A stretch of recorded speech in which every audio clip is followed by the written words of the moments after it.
ايه يا ام شيماء؟ ايه يا اختي، يعني رحت كده وقلت عدولي؟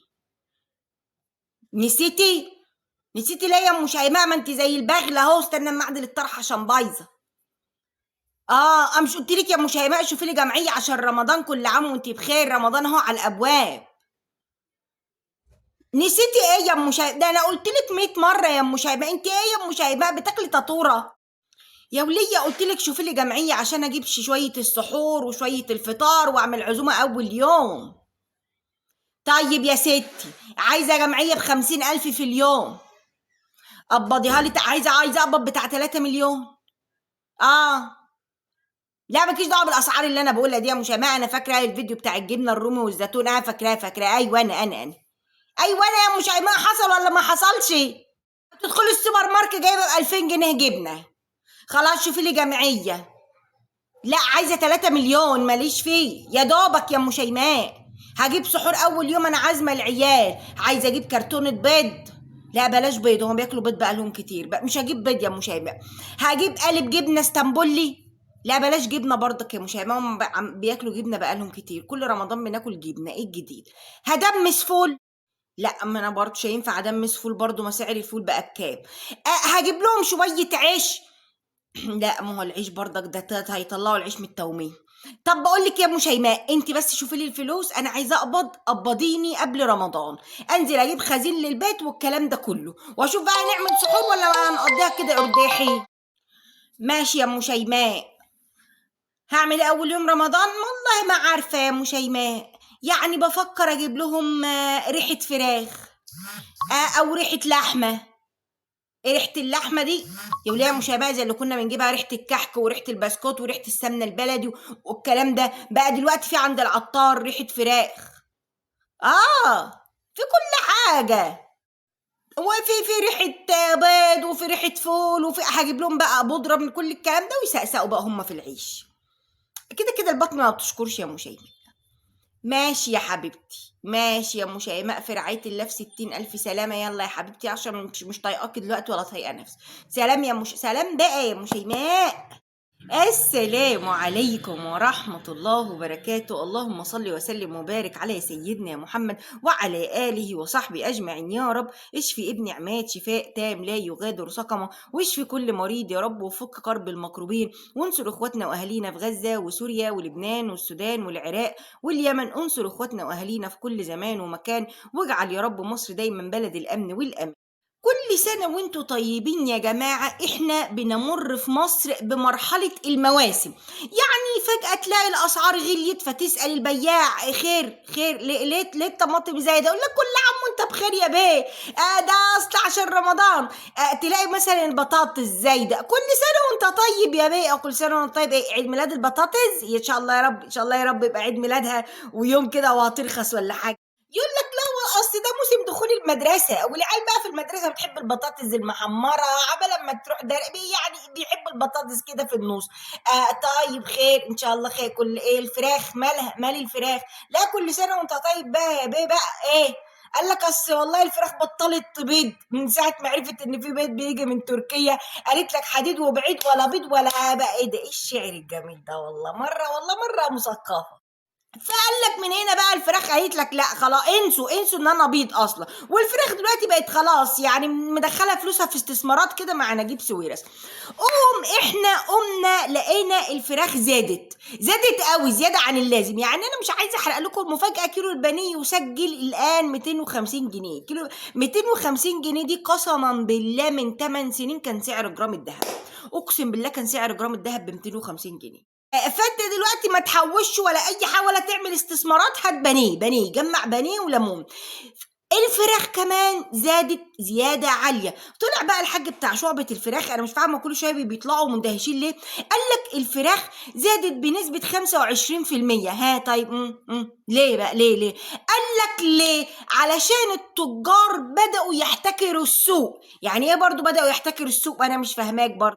قال لك يعني دلوقتي احنا قدامنا باقي على رمضان حوالي شهر وكام واسبوع، شهر واسبوع، كل سنه وحضراتكم طيبين. قال لك فالتجار بداوا يعملوا ايه؟ بداوا يطلعوا اللي عندهم في المزرعه دلوقتي باسعار غاليه. ليه؟ علشان خاطر يجيب دوره يشغلها رمضان ويعلي السعر زي ما هو ما عايز. لا ما انا ما لا مش فاهمه، انا عايزه اطلع اللي في المزرعه. هبيعه بالغالي ولا هبيعه بالرخيص؟ قال لك التجار عاملين بقى حيلة، التجار الكبار مع التجار الصغيرين بتوع المحلات.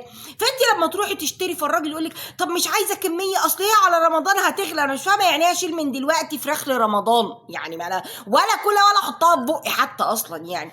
ويقعدوا يقنعوا الناس ان الاسعار فعلا هتغلى، فانت هتبدا تشتري وده يبدا يشتري، فيبدا الزياده على الطلب او الزياده على الشراء تزيد، فمن هنا يرفعوا السعر تاني في رمضان.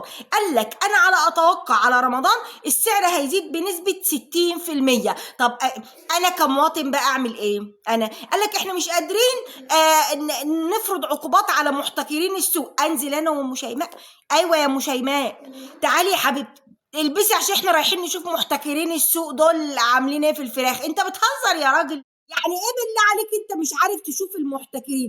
قال لك انا عندي حل. ايه هو؟ طيب قال لك نقلل الاستهلاك شويه من الفراخ. ناكل ايه يعني؟ ناكل مثلا كشري وكده وحاجات كده.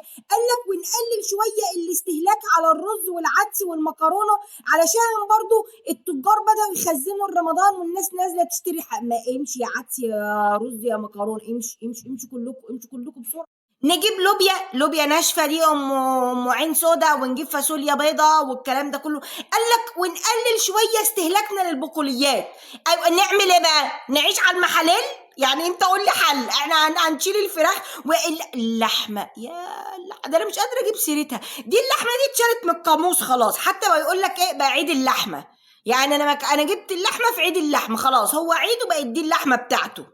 فكانت الناس مثلا ممكن تجيب نص كيلو بانيه تمشي بيها نفسها مع شويه مكرونه. تعالى كده نحسبها، لو جبنا نص كيلو بانيه ب 125 جنيه، جبنا ازازه زيت ب 80 جنيه، هناخد قول نصها يا عم قول ربعها، هناخد ب 20 جنيه زيت، هنجيب شويه مكرونه على شويه طماطم، احنا دخلنا في 250 جنيه او 300 جنيه كمان بنص كيلو بانيه. ده استفتاح كده، ده غدا، ده غدا بقى انتوا يا جماعه، ده غدا.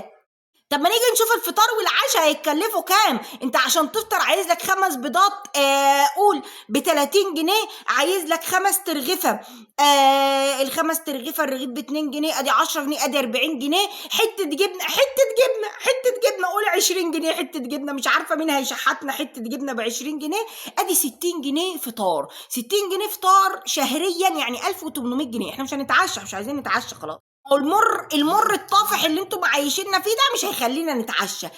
حضرتك بقى لما انت تقول لي انا مش قادر احكم السوق، او انا مش قادر اسيطر على السوق، احنا كمواطنين هنعمل ايه؟ احنا هل من الطبيعي ان احنا نفضل فريسه للتجار ومحتكرين السوق؟ قال لك اصل المشكله في حاجه. واحد بقى تاني طالع خبير بقى بتاع اسعار كده طالع بيتكلم، قال لك احنا عندنا مشكله في حاجه، ان سعر الدولار الحقيقي لسه ما ظهرش. لسه ما ظهرش ازاي يا راجل؟ قال لك لا معلش، ما هو ده مش سعر الدولار الحقيقي، مش ده سعر الدولار المفروض علشان انا خلاص اظبط الاسعار انه ده يوصل له. طب ما يوصل لكام؟ قال لك والله لازم يبقى عدي ال 60 جنيه علشان خاطر اعمل موازنه ما بين الطلب، العرض والطلب. لا كده بقى، كده انا هشتم، كده انا هبدا اشتم بقى يا جماعه اقسم بالله. يعني الاسعار عامله كده واحنا لسه ما دخلناش في رمضان، واحنا عندنا موسم اسمه رمضان. يعني هو ده يزودوا الاسعار عشان رمضان، يتخلقوا عشان رمضان، ما اعرفش ما تبقاش تلاقي الحاجه موجوده عشان رمضان، تلاقي زحمه عشان رمضان، مش عارفه ايه عشان رمضان، وكل واحد يقول لك اصل عشان رمضان. عشان هو رمضان قال لك كده؟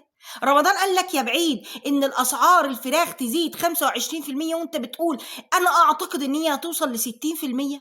جرأة هي حكومة جرأة ما يشوف لنا الحاج وزير الوزراء ده اللي قاعد 24 ساعة مع الحاج وزير التربية والتعليم، يشوفوا لنا البكابوريا والبكاروريا بتاعتهم دي ويقوموا يشوفوا لنا كده حل في الأسعار. ما احنا عايشين معاكم برضه يعني، ما احنا عشان مش اتلهينا منكم كده في الموضوع اللي حصل في مدرسة التجمع فانت تقوم تاخدنا في دوكا. لا احنا صاحيين لك. انا يعني اللي يقول لك احنا مش قادرين نتحكم في احتكار السوق، امال مين اللي هيتحكم؟ انا انزل؟ انا طيب انزل؟ يلوي لا ثانية واحدة انزل، قصدي اظبط الاسعار، انزل اظبط الاسعار، اقسم بالله اقسم بالله قصدي انزل اظبط الاسعار.